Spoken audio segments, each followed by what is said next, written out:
तमाम स्टूडेंट्स को MKFM में खुश आमदीद कहते हैं। तमाम स्टूडेंट्स को रमज़ान मुबारक और रमज़ान के रोज़े रखें, इबादत करें और अल्लाह से दुआ करें कि हमें इस कोरोना वायरस से बचा के रखे। आज हम डिस्कस करने वाले हैं लैपलेस ट्रांसफॉर्मेशन। हम कंप्लीट लैपलेस ट्रांसफॉर्मेशन को डिस्कस करेंगे, मतलब कि उसके पहले टॉपिक से लेकर BSc के अंदर जितना कोर्स पढ़ा जाता है उसके पहले टॉपिक से लेकर और पहले क्वेश्चन से लेकर आखिरी टॉपिक और आखिरी क्वेश्चन तक हम डिस्कस करेंगे। आज हम डिस्कस करेंगे लैपलेस ट्रांसफॉर्मेशन का इंट्रोडक्शन और साथ कुछ 2 या 3 फार्मूलाज के प्रूव करेंगे। उसके बाद हम एक्सरसाइज की तरफ आएंगे।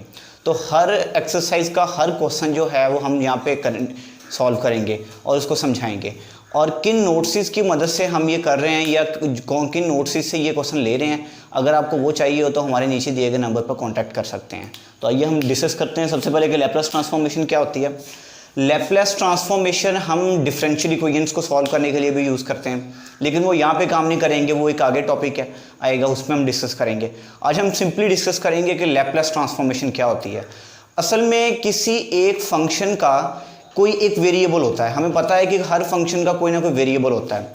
अब एक फंक्शन को दूसरे में चेंज करना और किस तरह से चेंज करना के साथ वेरिएबल को चेंज कर देना, ये काम जो है हमारा लैपलेस ट्रांसफॉर्मेशन में किया जाता है। फ़र्ज़ करें हमारे पास एक फंक्शन है जो कि जिसका वेरिएबल t है। अब लैपलेस ट्रांसफॉर्मेशन के बाद वो फंक्शन चेंज हो जाएगा। किस तरह से चेंज हो जाएगा कि जो उसका t वेरिएबल है वो s में कन्वर्ट हो जाएगा, यानी कि वेरिएबल को कन्वर्ट करने का काम हमने यहाँ पे करना है। तो आइए हम डिस्कस करते हैं इसकी डेफिनेशन की, कि किस तरह के फंक्शन को हम लैपलेस ट्रांसफॉर्मेशन ले सकते हैं, किस तरह के नहीं ले सकते। Let f of t be a function defined for t is greater than 0, यानी कि कोई भी फंक्शन सिर्फ t इज ग्रेटर देन 0 पर डिफाइंड हो तब हम उसकी लैपलेस ट्रांसफॉर्मेशन ले सकते हैं। यानी कि t इज इक्वल टू 0 हो तब भी नहीं ले सकते, t लेस देन 0 हो यानी कि नेगेटिव हो तब भी नहीं ले सकते। The Laplace transformation of f of t is denoted by L of f of t और f बार ऑफ s। इसको इस तरह से भी लिखा जा सकता है, इस तरह से भी। L of f of t means Laplace transformation of f of t। f bar of s का मतलब भी यही है। यहाँ पे बार बता रही है कि ये लैपलेस ट्रांसफॉर्मेशन के बाद यानी s में कन्वर्ट हो गया है। t वेरिएबल जब लैपलेस अप्लाई करवा दी तो ये s में चेंज हो गया है। लेकिन ये कैसे चेंज होता है, इसका फॉर्मूला है, इसको हम डिस्कस करते हैं। एंड डिफाइंड एज, इस तरह से इसे डिफाइन करते हैं, ये इसका फॉर्मूला है जिसकी मदद से हम वेरिएबल को चेंज करते हैं। यानी कि जिसकी लैपलेस ट्रांसफॉर्मेशन लेनी है वो फंक्शन यहाँ पर होगा और यहाँ पे आएगा, बाकी सारा कुछ वही होगा। जब हम उसको इंटीग्रेट करेंगे तो जो आंसर आएगा उसमें से t खत्म हो जाएगा, उसमें सिर्फ s रह जाएगा। तो वही हमारा पर्पज़ है। तो जैसे कि अभी मैंने बात की है कि Laplace transformation is an operator which transforms a function f of the variable t into a function capital F of the variable s। यानी कि लैपलेस ट्रांसफॉर्मेशन एक ऑपरेटर है जो कि t वेरिएबल वाले फंक्शन को s वेरिएबल वाले function में चेंज करता है। अब ऑपरेटर से क्या मुराद है, फंक्शन भी एक ऑपरेटर है। फर्ज करें x वेरिएबल है, हम इसको ऑपरेट करवाते हैं, फंक्शन इसे ऑपरेट करता है, हमें वैल्यू मिलती है y, यानी कि x को f ने ऑपरेट किया तो हमें क्या मिला, आंसर y मिला। इसी तरह लैपलेस ट्रांसफॉर्मेशन भी एक ऑपरेटर है जो कि f of t पर अप्लाई किया जाता है, उससे हमें कोई वैल्यू मिलती है, वो यहाँ पर आएगी इसकी जगह पर। ठीक है, तो हम एक क्वेश्चन लेते हैं, एक फॉर्मूले का प्रूव करते हैं। सबसे पहले इस वीडियो के अंदर हम एक्सरसाइज को डिस्कस नहीं करेंगे। एक्सरसाइज को डिस्कस करने के लिए, उन्हें सॉल्व करने के लिए, उनके क्वेश्चंस को हमें कुछ फार्मूलाज की ज़रूरत पड़ती है। सबसे पहले हम उन फार्मूलाज को प्रूव करेंगे। सबसे पहले हम बात करते हैं कि अगर वो कह देता है कि 1 की लैपलेस ट्रांसफॉर्मेशन निकालनी है आप लोगों ने सिंपली, तो हमने क्या करना है, f of t की जगह पे क्या आ रहा है, 1 आ रहा है। अब बात माइंड में आती है कि यहाँ पर f of t का आ गया है, हमने तो 1 लिख दिया है, तो 1 को हम t की पावर 0 भी तो लिख सकते हैं। यानी कि यही आप लोगों ने समझना है कि यहाँ पर फंक्शन f of t ही है। f of t की जगह पे 1 आ गया, यहाँ पर भी 1 पुट कर दें, e की पावर माइनस st, इस जगह पे भी 1 पुट कर दिया। अब इंटीग्रेट करने से पहले सबसे पहले इनको मल्टीप्लाई करके देखें। इनको मल्टीप्लाई किया, ये आ गया e की power, integration from 0 to infinity e की पावर माइनस st dt। अब आप लोगों को इंटीग्रेशन का पता ही है कि e की पावर माइनस st है। अब देखो इसकी पावर में कौन सा वेरिएबल आ रहा है, माइनस st आ रहा है और आगे dt पड़ा हुआ है। पावर का डेरिवेटिव आगे पड़ा होना चाहिए। एक्सपोनेंशियल फंक्शन में पावर का डेरिवेटिव अगर आगे पड़ा हो तो जो एक्सपोनेंशियल फंक्शन होता है वही उसकी इंटीग्रेशन होती है। एक तरीका ये भी है कि आपने अगर सिंपल इसको इंटीग्रेट करना है, एक टेक्निक है ये वाली कि e की power minus S T over variable के साथ जो कांस्टेंट है उसी के साथ डिवाइड कर देना है। इस तरह भी इंटीग्रेशन ले सकते हैं। इंटीग्रेट कैसे लेनी है कि वेरिएबल के साथ जो कांस्टेंट है उसको डिवाइड कर दें, वही एक्सपोनेंशियल फंक्शन की इंटीग्रेशन होती है। जैसे कि e की पावर ax है, अब इसको इंटीग्रेट करें e की पावर ax, a नीचे क्या हो जाएगा, डिवाइड हो जाएगा। लेकिन शर्त यह है कि यहां पर कोई कांस्टेंट पड़ा हो, सिर्फ कांस्टेंट के लिए है ये। अब लिमिट इसमें क्या थी, 0 से लेकर इन्फिनिटी तक। -1 ओवर s को बाहर रखें,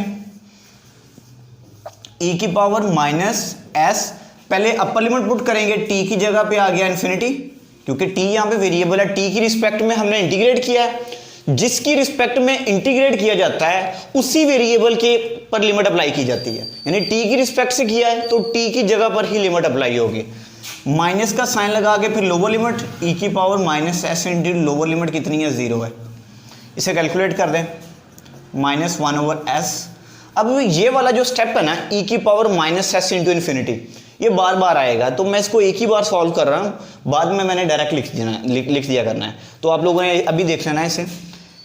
अब इसको जब मल्टीप्लाई करेंगे हमारे पास क्या आ जाएगा जी, माइनस इन्फिनिटी, या आप ऐसे कर लें कि 1 के ओवर में जाके ये नेगेटिव है तो 1 के ओवर में जाके क्या हो जाएगा, ये पॉजिटिव हो जाएगा। माइनस e की पावर, इसको भी चाहे ऐसे ही कर लें, e की पावर है s इंटू 0। इन्हें अब कैलकुलेट करते हैं, -1 ओवर s। अब इन्फिनिटी किसी भी चीज़ के साथ मल्टीप्लाई हो आंसर इन्फिनिटी आता है, और किसी भी चीज़ की पावर में इन्फिनिटी आ जाए तब भी आंसर इन्फिनिटी आ जाता है। यानी इस सारे की आंसर कितना आ गया, इन्फिनिटी।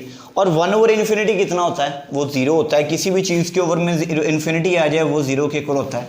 अगर किसी को ये स्टेप समझ में नहीं आया, या 1 over infinity is equal to 0 कैसे होता है वो नहीं पता, तो वो आप डिस्कस कर सकते हैं, कॉन्टैक्ट कर लीजिएगा। अब s इंटू 0 कितना हो जाएगा, 0। और किसी भी चीज़ की पावर में अगर 0 आ जाए वो कितना होता है, 1, तो 1 ओवर 1 रह गया। अगर ये वाला स्टेप भी किसी को नहीं पता तो वो भी आप डिस्कस कर सकते हैं। तो 1 ओवर 1 तो 1 ही रह जाएगा, तो ये नीचे वाला 1 जो है मैं रेज कर रहा हूं। 0 माइनस 1 कितना हो गया, -1। इन्हें मल्टीप्लाई कर देंगे तो ये क्या आ जाएगा, +1 ओवर s। तो ये हमारे पास आ गई जी 1 की लैपलेस ट्रांसफॉर्मेशन, या कह सकते हैं t की पावर 0 की लैपलेस ट्रांसफॉर्मेशन। अब हम t की लैपलेस ट्रांसफॉर्मेशन कैलकुलेट करते हैं।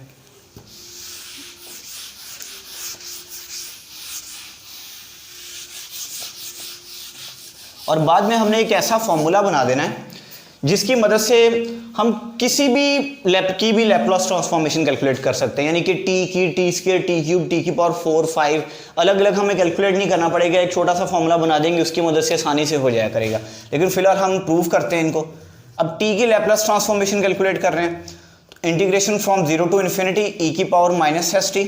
अब f ऑफ t कौन सा है, t है, ये वाला फंक्शन है। अब इसको इंटीग्रेट कर देना है। इंटीग्रेट कैसे करना है कि 2 वेरिएबल्स आ रहे हैं, और इस तरह के अगर 2 वेरिएबल्स आ रहे हों उनको हम डायरेक्टली तौर पे इंटीग्रेट ना कर पा रहे हों तो हम क्या करते हैं, उन पे लगाते हैं इंटीग्रेशन बाय पार्ट्स। अब क्वेश्चन एक और आता है कि यहाँ पर फर्स्ट फंक्शन कौन सा होगा और सेकंड फंक्शन कौन सा होगा। आप लोगों ने एफएससी के अंदर भी ये पढ़ा होगा, ये वाला वर्ड सुना होगा, आई लेट। यानी सबसे पहले इनवर्स फंक्शन आता है, दूसरे नंबर पे लॉगरेचुरल फंक्शन आता है, चौथे नंबर पे अलजेब्रिक फंक्शन आता है, तीसरे नंबर पे, और चौथे नंबर पे आता है ट्रिग्नोमेट्रिक फंक्शन, और लास्ट पे आता है exponential function. T algebraic function है, ये एक्सपोनेंशियल फंक्शन है। एक्सपोनेंशियल फंक्शन लास्ट पे है, मतलब ये दूसरे नंबर पे आएगा, इंटीग्रेशन फ्रॉम 0 टू इन्फिनिटी। तो टी जो है अलजेब्रिक फंक्शन है, ये पहले आ रहा है एक्सपोनेंशियल से, तो ये हम फर्स्ट फंक्शन लेंगे, e की power minus S T D T. इस पे बाय पार्ट्स लगा दें। अब first function as it is, integration by parts में हमने यही पढ़ा है।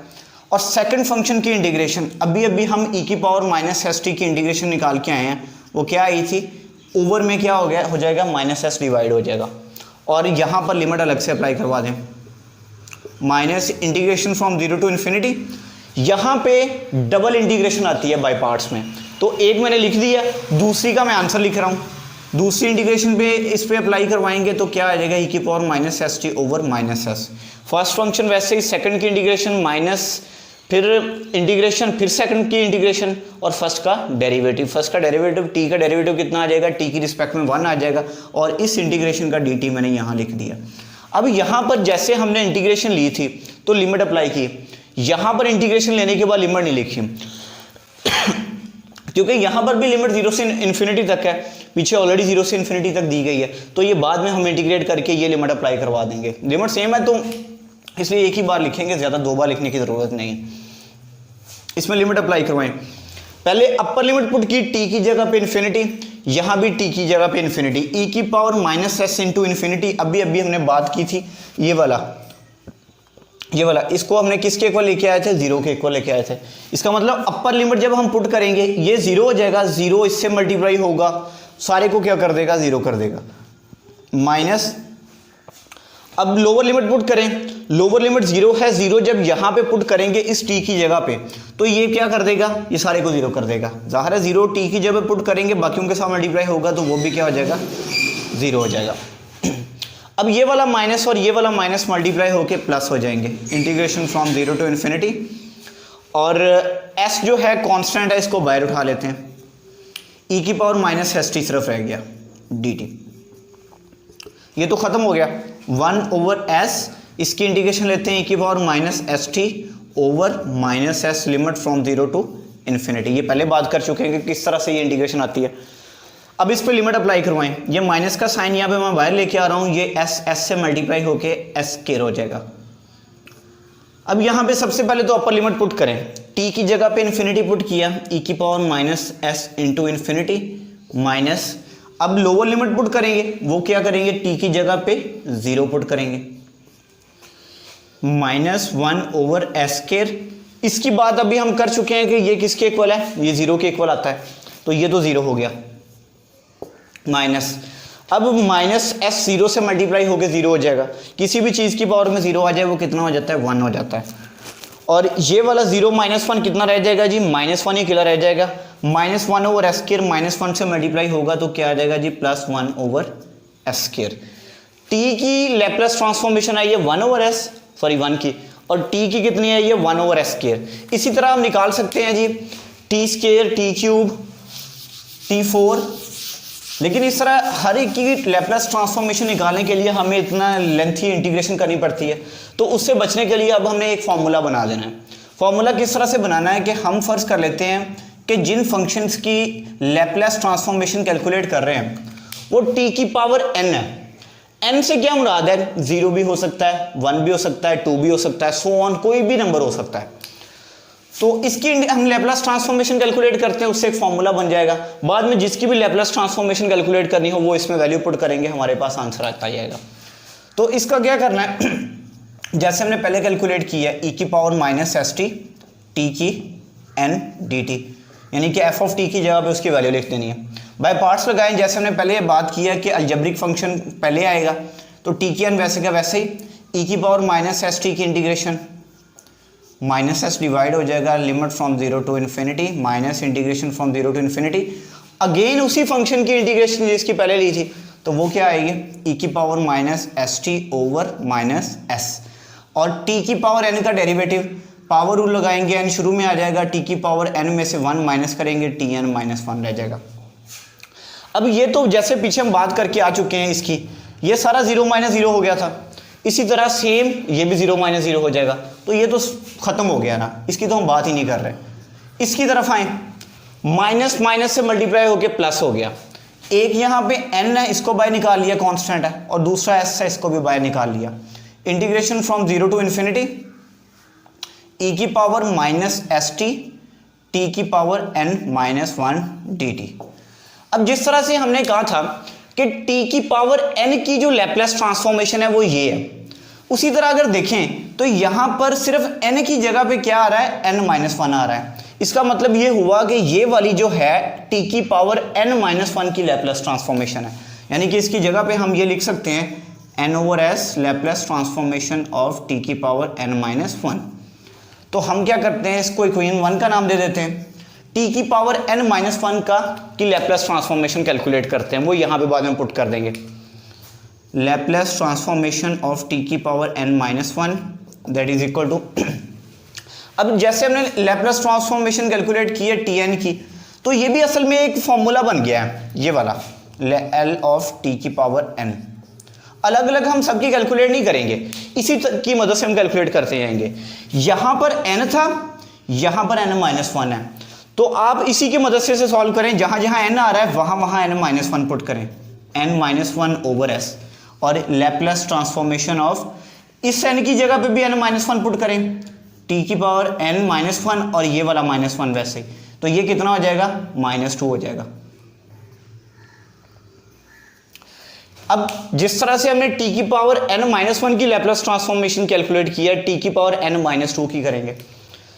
लैप्लास ट्रांसफॉर्मेशन ऑफ t की पावर n माइनस टू, अब ये कैलकुलेट करते हैं इसी की मदद से, इसी फॉर्मूले की मदद से। मैं इस पे निशान लगा रहा हूं, जहां जहां n आ रहा है वहां वहां n माइनस टू पुट करें। यहां पे तो ऑलरेडी पुट किया हुआ है, यहां पे पुट करें, n की जगह पे आ गया n minus two over s, Laplace transformation of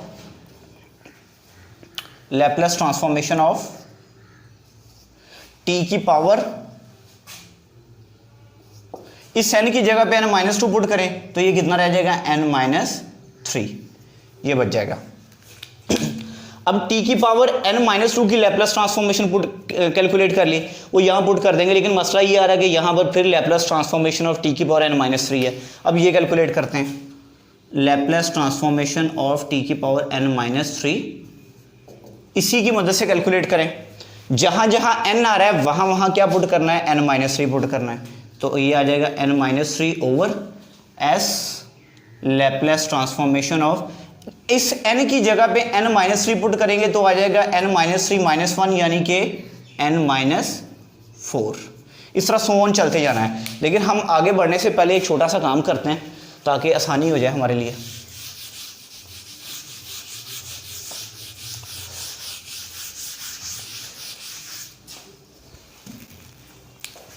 हम क्या करते हैं, लैप्लास ट्रांसफॉर्मेशन ऑफ t की power n minus one minus three की वैल्यू यहाँ पे पुट करते हैं इसकी, फिर हम आगे चलते हैं।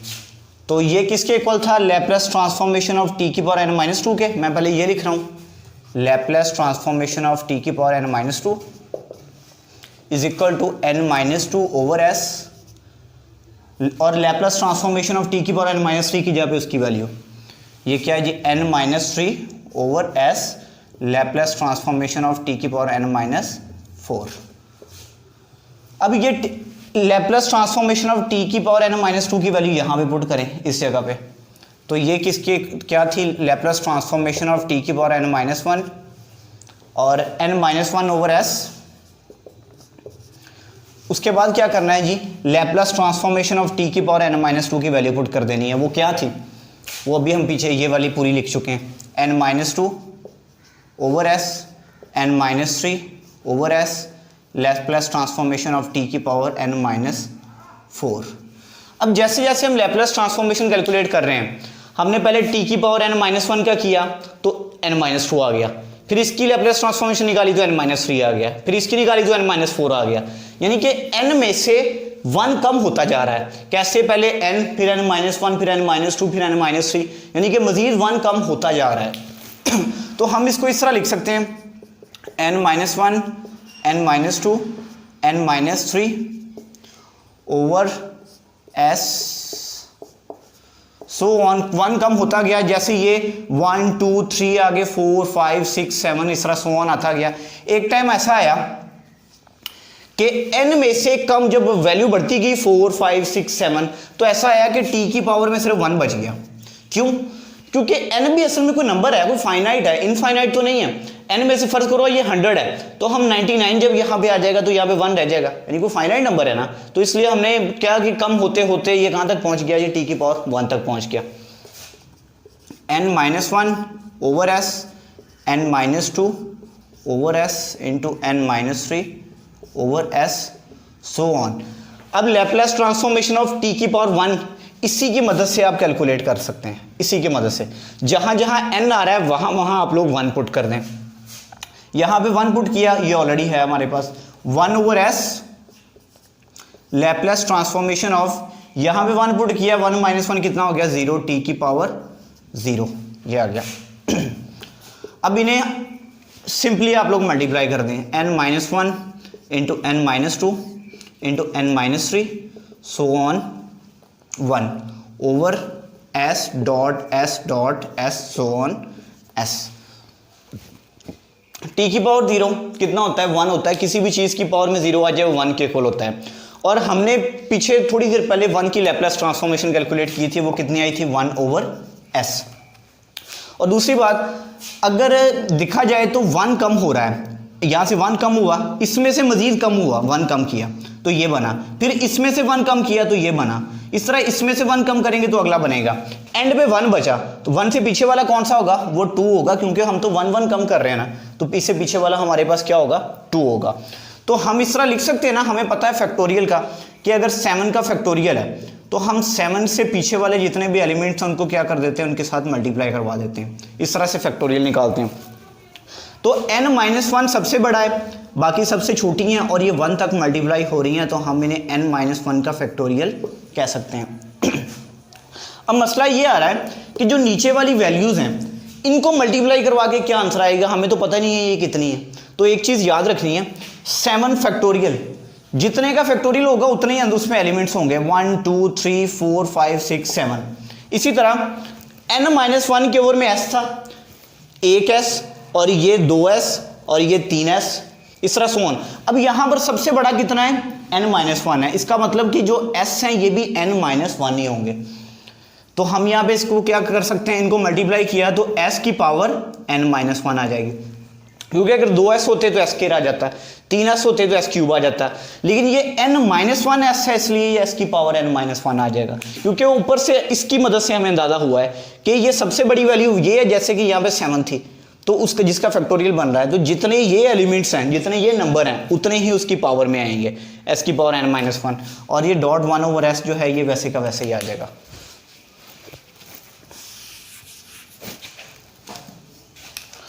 इन्हें मल्टीप्लाई करवा दें, n minus 1 factorial over s की पावर n माइनस 1, जब s से मल्टीप्लाई होगा तो ये रह जाएगा s की पावर n। ये अभी निकाली है Laplace transformation of tn minus 1 की, लेकिन हम t की पावर n की निकाल रहे हैं, तो t की पावर n की इक्वेशन हमने ये बनाई थी, यहाँ पर लैपलेस ट्रांसफॉर्मेशन ऑफ t की पावर n माइनस 1 की वैल्यू पुट कर दें, वैल्यू पुट कर देंगे तो आंसर आ जाएगा। देखते हैं क्या आंसर आता है, लैपलेस ट्रांसफॉर्मेशन ऑफ t की power n is equal to n over s, ये वैसे का वैसे ही, into Laplace transformation of t की पावर n माइनस 1, तो वो उसकी वैल्यू हमने अभी निकाली है, कितनी आई है n minus 1 factorial, n minus 1 factorial over s की पावर n। इन्हें मल्टीप्लाई करवाएं तो बन जाएगा n into n minus 1 factorial over s की पावर n प्लस 1, इनकी पावर्स ऐड हो जाएंगी। आप लोगों ने ये भी पढ़ा होगा कि अगर हमारे पास 3 का फैक्टोरियल है और 3 के पीछे के फैक्टोरियल के पीछे 4 पड़ा है, आप इसे ओपन करें, 4 डॉट 3 का फैक्टोरियल 3 डॉट 2 डॉट 1 और ये 4 का फैक्टोरियल बन रहा है, यानी कि इसे आप डायरेक्टली 4 का फैक्टोरियल लिख सकते हैं। इसी तरह n से छोटा कौन सा है, n माइनस 1, जिस तरह 4 से छोटा था एक नंबर छोटा था 3, n से छोटा है n माइनस 1 और n माइनस 1 का फैक्टोरियल आ रहा है, तो हम इसे लिख सकते हैं इस तरह से n का फैक्टोरियल ओवर s की पावर n प्लस 1। अब ये वो फॉर्मूला बन गया है जिसकी मदद से आप तमाम लैपलेस ट्रांसफॉर्मेशन कैलकुलेट कर सकते हैं जो कि t की पावर में कुछ आ रही हूँ। फर्ज करें t की पावर में 3 है तो n की जगह पे आप 3 लिख दें, जो भी आंसर आएगा वो उसकी लैपलेस ट्रांसफॉर्मेशन है। ये था हमारा आज का टॉपिक। नेक्स्ट वीडियो के अंदर हम मजीद इसके फार्मूलाज को डिस्कस करेंगे और साथ एक्सरसाइज को स्टार्ट करेंगे। तब तक के लिए खुदा हाफिज़।